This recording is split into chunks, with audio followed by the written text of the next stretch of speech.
morning class 10 students. Welcome to my LOA channel. My name is मधु आहूजा. जैसा कि आप जानते हैं कि हम 10 कदम सीरीज शुरू कर रहे हैं और हर वीडियो में हम 10 important questions with answers discuss करेंगे.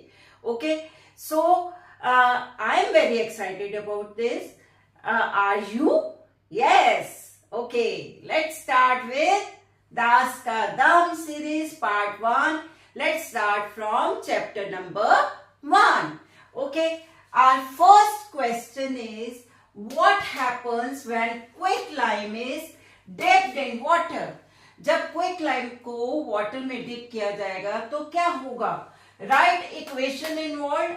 Also write the type of reaction. Which type of reaction it is? Which type of reaction it is, कौन सी तरह की रिएक्शन है. You have to name that also. You know quicklime को हम क्या बोलते हैं? What is the chemical name of quicklime? Quicklime is calcium oxide, जिसको हम हिंदी में चूना भी बोलते हैं. ओके, जब क्विकलाइम में और you can say calcium oxide में या चूना में, कभी आपने देखा हो कहीं व्हाइट वॉश हो रही है तो उसमें पानी डाला जाता है तो वो बहुत ही गर्म हो जाता है. ठीक है, सो हियर जब कैल्शियम ऑक्साइड में पानी डाला जाएगा, it will change into calcium hydroxide. Common name is slate lime. ठीक है, और साथ में lot of heat release. So I have written here that calcium oxide quicklime reacts vigorously with water to form calcium hydroxide, means slaked-lime releases large amount of heat, and equation involved I have written here. अब देखिए which type of reaction it is. This is combination reaction. वो कैसे? आप combination हम already समझा चुके हैं कि when two or more compounds combine and form one. यहाँ पे लेफ्ट साइड पे देखिए दो हैं, राइट साइड पे सिर्फ एक ही कंपाउंड बन रहा है. सो दिस इज कॉम्बिनेशन रिएक्शन. तो ये कॉम्बिनेशन रिएक्शन तो है ही, साथ में क्योंकि हीट निकल रही है तो this is exothermic reaction also. Okay, now come to question number 2. बेटा अब क्वेश्चन नंबर 2 देखिए इधर. Metal X after rubbing with sand water burns with a dazzling white flame and changes into white ash. देखो आप chapter 1 में पढ़ चुके हो. एक ही मेटल ऐसा है जो डेजलिंग व्हाइट लाइट से बर्न करता है और उसके बाद उसका ऐश भी व्हाइट कलर का होता है. ठीक है, what is that metal? That is magnesium. Okay, जब मैग्नीशियम और साथ में और हिंट दिया हुआ है, आइडेंटिफाई मेटल एक्स और उसके बाद ऑल्सो राइट इक्वेशन इन्वॉल्व. ठीक है, give reason why this metal rubbed with sandpaper before burning. जलाने से पहले उसको सैंड पेपर से क्यों रब किया जाता है? ठीक है, so that metal is x. X metal is magnesium, क्योंकि मैग्नीशियम ही एक ऐसा मेटल है जो डेजलिंग व्हाइट लाइट से बर्न होता है और उसका ऐश जो है वो भी व्हाइट कलर का होता है because of formation of magnesium oxide. So I have written here equation. Magnesium जब ऑक्सीजन के साथ बर्न होता है तो क्या बनाता है? Magnesium oxide. अब अनदर क्वेश्चन इज कि इसको रब क्यों किया जाता है विद सैंड पेपर? बेटा मैग्नीशियम जो है हाईली रिएक्टिव होता है. ठीक है, ये बहुत जल्दी एटमॉस्फेरिक ऑक्सीजन के साथ रिएक्शन करके मैग्नीशियम ऑक्साइड की अपर मोस्ट लेयर बना देता है.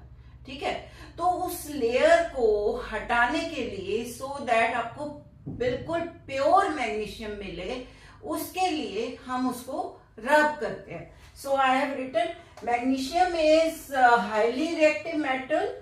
Its surface tarnished due to formation of a thin layer of magnesium oxide. ठीक है, मैग्नीशियम ऑक्साइड की लेयर जो है बन जाती है with atmospheric oxygen. Hence magnesium ribbon is rubbed with sandpaper to remove uppermost layer of magnesium oxide, to remove uppermost layer of magnesium oxide। ठीक है, this is quite important question। ठीक है, इसका आप स्क्रीनशॉट ले सकते हैं। Let's come to next question number 3। अब बेटा क्वेश्चन नंबर 3 देखते हैं। What will happen when iron nail dipped in copper sulfate solution? जब आयरन नेल को कॉपर सल्फेट, ये आपने प्रैक्टिकल में भी किया होगा लैब में, ठीक है। कॉपर सल्फेट का कलर क्या होता है? Blue colour. जब उसमें ना आयरन नेल डिप करते हैं तो कुछ समय बाद अबाउट 15-20 मिनट्स आप देखोगे कि आयरन के ऊपर एक ब्राउन कलर की कोटिंग चढ़नी शुरू हो जाती है और कॉपर सल्फेट का कलर फेड होना शुरू हो जाता है और बहुत देर बाद थोड़ा सा ग्रीनिश कलर आ जाता है। ठीक है, तो ये क्यों होता है? इसका रीजन ही नेक्स्ट मैंने और करके लिखा है, जो आपसे पूछा जा सकता है एग्जाम में। Why does the iron nail become brownish in color and the blue color of copper sulfate solution fades? देखो बेटे, इसी क्वेश्चन का आंसर यहाँ पे दिया हुआ है कि आयरन नेल क्या हो जाता है? ब्राउनिश हो जाता है और कॉपर सल्फेट का कलर फेड हो जाता है।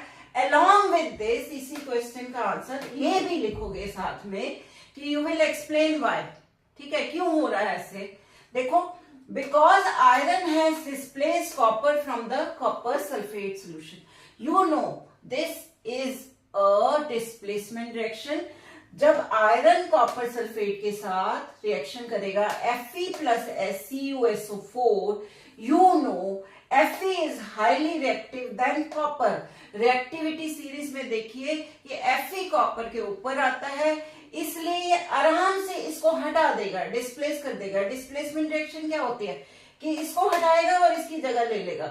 सो इंस्टेड ऑफ CuSO4 अब हमारे पास क्या बन जाएगा? FeSO4 और कॉपर अब अकेला रह जाएगा। डिस्प्लेसमेंट रिएक्शन यही होती है ना कि पहले जो मेटल अकेला है, ठीक है, अगर वो इस मेटल से जो कि कंपाउंड फॉर्म में है उससे ज्यादा हाईली रिएक्टिव है तो वो आराम से इसको हटाएगा और इसकी जगह ले लेगा। This is called displacement reaction. Okay, ये आप पढ़ चुके हो। आप अगर ध्यान से देखो तो Fe पहले सॉलिड फॉर्म में है और this copper sulphate is aqueous. ठीक है, और जब बना तो FeSO4 जो कि फेड हो रहा है या ग्रीनिश कलर में हो रहा है, that is because of FeSO4। ठीक है, FeSO4 एक्वस फॉर्म में है, एक्वस मीन्स वाटर में dissolve, and copper again solid form में। तो ये कॉपर किसके ऊपर कोटिंग चढ़ जाती है? आयरन के ऊपर, तभी आपको ब्राउनिश कलर दिखता है। ठीक है, brown colour of iron is because of coating of copper. Okay, so यहां मैंने लिखा है because iron has displaced copper from copper sulphate solution and changes into iron sulphate and also copper in the form of brown coating over iron nail। ठीक है, this type of reaction is called displacement reaction। ये समझ आ गया बेटे? अब आते हैं question number 4 पे। बेटा आप क्वेश्चन नंबर 4 देखते हैं। देखो बेटा, a substance X used in black and white photography turns gray in sunlight। Identify substance X, right equation involve, also name the type of reaction. देखो आपने डिकम्पोजिशन रिएक्शन में पढ़ा होगा कि एक सिल्वर ब्रोमाइड जो है ब्लैक एंड व्हाइट फोटोग्राफी में यूज होता है और वो ब्रेक डाउन होके किस में चेंज हो जाता है? इन the presence of sunlight silver में चेंज होता है, जिसकी वजह से ग्रे कलर आता है। ठीक है, तो यहाँ पे वही पूछा गया है कि पहले तो छूटते ही आपको याद होना चाहिए that black and white photography में सिर्फ और सिर्फ सिल्वर ब्रोमाइड यूज होता है, ये आपको याद रखना। ठीक है, तो ब्लैक एंड व्हाइट फोटोग्राफी में तो आपका सब्सटेंस एक्स क्या हो गया? Silver bromide. अब सिल्वर ब्रोमाइड जब ब्रेक डाउन होगा AgBr in the presence of sunlight, it will break into silver and bromine gas. ठीक है, तो silver is grey in colour, that is why इसका कलर ग्रे हो जाता है। ठीक है, ये तो हो गई इक्वेशन। अब विच टाइप ऑफ रिएक्शन, देखो बेटा यहां एक कंपाउंड किसमें ब्रेक हो रहा है, 2 कंपाउंड्स में, तो नेचुरली ये कौन सी रिएक्शन होगी, decomposition reaction. It's just opposite to the combination reaction. Combination में क्या होता है, लेफ्ट साइड पे 2 होते हैं, यानी रिएक्टेंट साइड पे 2 या 2 से ज्यादा होंगे, और राइट साइड पे सिर्फ एक ही कंपाउंड बनेगा। ठीक है, बट डीकंपोजिशन में उल्टा होता है, डीकंपोजिशन में एक कंपाउंड 2 या 2 से ज्यादा में ब्रेक होगा। अब कोई भी कंपाउंड पड़े पड़े ऐसे तो ब्रेक नहीं होगा, तो उसके लिए क्या चाहिए, एनर्जी चाहिए। तो हम ऑलरेडी पढ़ चुके हैं 3 तरह की एनर्जी यूज होती है। अगर heat, this is symbol of heat, heat use होती है तो we call it thermal decomposition reaction. मतलब ब्रेक डाउन होना एक कंपाउंड का 2 या 2 से ज्यादा, ये हो गई डीकंपोजिशन रिएक्शन। अब डीकंपोजिशन में भी फर्दर देखो, अगर तो हीट करने से हुआ तो this is called thermal decomposition reaction, या आप पढ़ चुके हो। अगर इलेक्ट्रिसिटी से हुआ, electricity for example water break down होता है in hydrogen and oxygen in the presence of electricity, तो इलेक्ट्रिसिटी की प्रेजेंस में हुआ, यानी इलेक्ट्रिकल एनर्जी यूज हुआ है ना इसमें, तो इसको हम बोलेंगे इलेक्ट्रोलिटिक डीकंपोजिशन। ठीक है, और third type is in the presence of light, चाहे वो सनलाइट हो या दूसरी हो, in the presence of sunlight होगा तो we call it photolytic decomposition. अब ये रिएक्शन क्योंकि सनलाइट में हुई है, we call it photolytic decomposition. Now come to question number 5। बेटा अब हम क्वेश्चन नंबर 5 डिस्कस करते हैं। Which characteristic of chemical reaction is observe when zinc granules are added in dilute sulfuric acid। ठीक है, जब सल्फ्यूरिक एसिड में zinc डाला गया तो कौन से कैरेक्टरिस्टिक्स लैब में जब आप मिक्स करेंगे तो कौन से कैरेक्टरिस्टिक्स से आप पहचानेंगे कि केमिकल रिएक्शन हुई है। ठीक है, first of all I have written here equation. Zinc जब सल्फ्यूरिक एसिड में डाला गया तो जिंक सल्फेट और हाइड्रोजन गैस निकली। अब गैस निकलेगी, बबल्स विल कम आउट, इससे पहचान हो जाएगी लैब में कि कुछ गैस निकली है। ठीक है, तो एक कैरेक्टरिस्टिक तो हो गया एवोल्यूशन ऑफ गैस, और ऑलवेज रिमेंबर जब हाइड्रोजन गैस निकलती है तो टेम्परेचर भी थोड़ा बढ़ता है, तो there will be a change in temperature also. ठीक है, तो 2 कैरेक्टरिस्टिक यहाँ पे ऑब्जर्व किए गए। ये क्वेश्चन जो है आपका डायग्राम फॉर्म में भी आ सकता है, कि डायग्राम बना होगा उसमें दिखाया होगा 2 चीजें मिक्स की हुई है, और उसके बाद आपसे सेम क्वेश्चन पूछा जाएगा। ठीक है, हम अब क्वेश्चन नंबर 6 डिस्कस कर लेते हैं। देखो, when sodium sulphate reacts with barium chloride, आपको याद हो सोडियम सल्फेट और बेरियम क्लोराइड की रिएक्शन हम कर चुके हैं। And A solid form floating in liquid is formed। Product में क्या बनता है, एक सॉलिड फॉर्म जो लिक्विड में फ्लोट हो रहे हैं, यानी इसको हम क्या बोलते हैं, प्रेसिपिटेट बोलते हैं। ठीक है, and identify solid state in product, product में जो सॉलिड स्टेट बनी है उसको आइडेंटिफाई करिए। Right equation involve which type of reaction it is. Okay, तो सबसे पहले हम इक्वेशन लिख लेते हैं। सोडियम सल्फेट जब बेरियम क्लोराइड के साथ रिएक्शन करेगा तो it will change into barium sulphate and sodium chloride. यहां देखिए मैंने बेरियम सल्फेट सॉलिड लिखा है और सोडियम क्लोराइड जो है एक्वस कंडीशन में लिखा है। Aqueous means dissolve in water. ठीक है, तो यहाँ पे this is precipitate solid mass floating in liquid. So यहाँ पे सॉलिड सब्सटेंस क्या बना, barium sulphate. I have written here barium sulphate. And now which type of reaction it is. देखो, एक प्रेसिपिटेट बना तो प्रेसिपिटेशन रिएक्शन तो हो ही गई। प्रेसिपिटेशन क्या होता है, solid mass floating in liquid. जब प्रोडक्ट साइड आपका सॉलिड मास इन लिक्विड बनता है उसको हम प्रेसिपिटेट बोलते हैं। This kind of reaction is called precipitation reaction. तो प्रेसिपिटेशन रिएक्शन तो है ही, साथ में देखिए this is example of double displacement reaction. हमेशा याद रखिए डबल डिस्प्लेसमेंट रिएक्शन में ही प्रेसिपिटेशन होता है, ठीक है। तो यहाँ पे सोडियम और बेरियम दो मेटल्स हैं जिनका एक्सचेंज हो रहा है, एक्सचेंज ऑफ आयंस। यहाँ पे रिएक्टेंट साइड में सोडियम के साथ सल्फेट था और प्रोडक्ट साइड में बेरियम के साथ सल्फेट है, और यहाँ पे बेरियम के साथ क्लोरीन था, अब यहाँ सोडियम के साथ क्लोरीन है, यानी there is exchange of ions.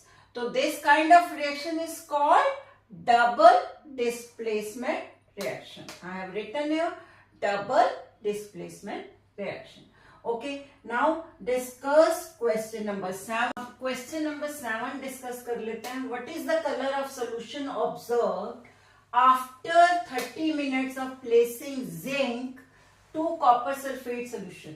देखो कॉपर सल्फेट में जब जिंक डालेंगे तो उसका कलर क्या होगा, जैसे अभी हमने आयरन नेल कॉपर सल्फेट में डाला था, सिमिलरली जिंक को जब डालेंगे तो क्या होगा, कलर जो आएगा बेटे वो येलो आएगा। एंड क्या बनेगा, जिंक जब कॉपर सल्फेट के साथ रिएक्शन कर रहा है तो क्या बन रहा है, zinc sulphate and copper. Zinc sulphate का कलर जो है वो येलो है, ठीक है। ये अगेन क्या है, example of displacement reaction. Okay, यहाँ पे पूछा जा सकता है कि name the type of reaction, तो आप लिख देंगे displacement reaction. Okay, next question number 8 is a shiny brown coloured element X on heating in air becomes black. Brown colour का एलिमेंट हीट करने पे ब्लैक हो जाता है। Name the element X and the black coloured compound form. देखो shiny black colour, brown colour का क्या होता है, कॉपर होता है। सो एलिमेंट एक्स इज कॉपर, ये आप एनसीईआरटी में खोलो आपको इक्वेशन मिल जाएगी। और ब्लैक कलर का वो क्यों हो गया, क्योंकि now it change into cupric oxide, we call it CuO। And अगर इक्वेशन मांगे तो क्या है, 2Cu, मतलब कॉपर प्लस ऑक्सीजन मिलके कॉपर ऑक्साइड बना रहे हैं। ट्राइंगल मीन्स हीट, आपको मालूम है ट्राइंगल का मतलब क्या होता है, हीट। हीट करने में ये कॉपर ऑक्साइड बना रहे हैं। And this is black colour में है, एंड ये ब्लैक कलर का बनेगा। And this is copper is brown colour. Okay, now come to question number 9। बेटा हम क्वेश्चन नंबर 9 डिस्कस करते हैं। क्वेश्चन नंबर 9 क्या है, when lead nitrate heated brown colored fumes released. Identify fumes released in the above reaction. Also write equation involved.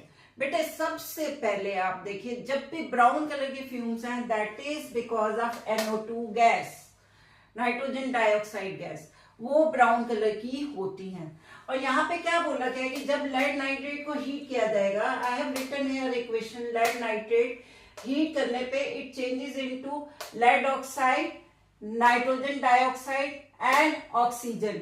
आपके NCERT में figure 1.5 बना हुआ है, जिसमें बेटा आपका उसमें दो चीजों को लेड नाइट्रेट को हीट करते हुए दिखाया और ऊपर से फ्यूम्स बनी हुई है। तो आपका ये फिगर भी बना हुआ आ सकता है और क्वेश्चन सेम पूछा जा सकता है, ठीक है। तो यहाँ पे ब्राउन कलर की फ्यूम्स क्या है, नाइट्रोजन डाइऑक्साइड गैस, हमेशा याद रखिए nitrogen dioxide is brown colour, ठीक है। इस गैस का कलर ब्राउन होता है, ठीक है। अब बेटा इसमें ये तो नहीं पूछा गया कि किस तरह की रिएक्शन है, but you should know that this one compound break down into 3, so this is decomposition reaction. और डीकंपोजिशन में भी ये थर्मल डीकंपोजिशन है क्योंकि हीट किया गया इधर, ठीक है। Now question number 10, why is respiration considered exothermic reaction. बेटा जो हम फूड खाते हैं उसका ब्रेक डाउन होता है इन the presence of oxygen. whatever we breathe in oxygen that will be utilized for breaking food। तो यहाँ पे यही लिखा हुआ है, we get energy from the food we eat during digestion, the carbohydrate of food are broken into glucose and this glucose combined with the cells of our body and provides us energy to do work। तो ये food का break down होता है और energy मिलती है, और ये एनर्जी किसके लिए यूज होती है, for doing work. and this reaction is called respiration, and since energy is given out during respiration, ठीक है, तो that is why this is exothermic reaction. And here equation is written: glucose in the presence of oxygen will break down into carbon dioxide, water and energy. यानी we breathe in oxygen, जो कि food मतलब carbohydrate glucose में जो convert होता है उसको break down करने के काम आती है, और उसमें से carbon dioxide, water and energy निकलती है. By this we have completed part 1. Tomorrow we will discuss another 10 questions. I hope आपको मेरी वीडियो पसंद आई होगी. Please like, share and subscribe. Bye.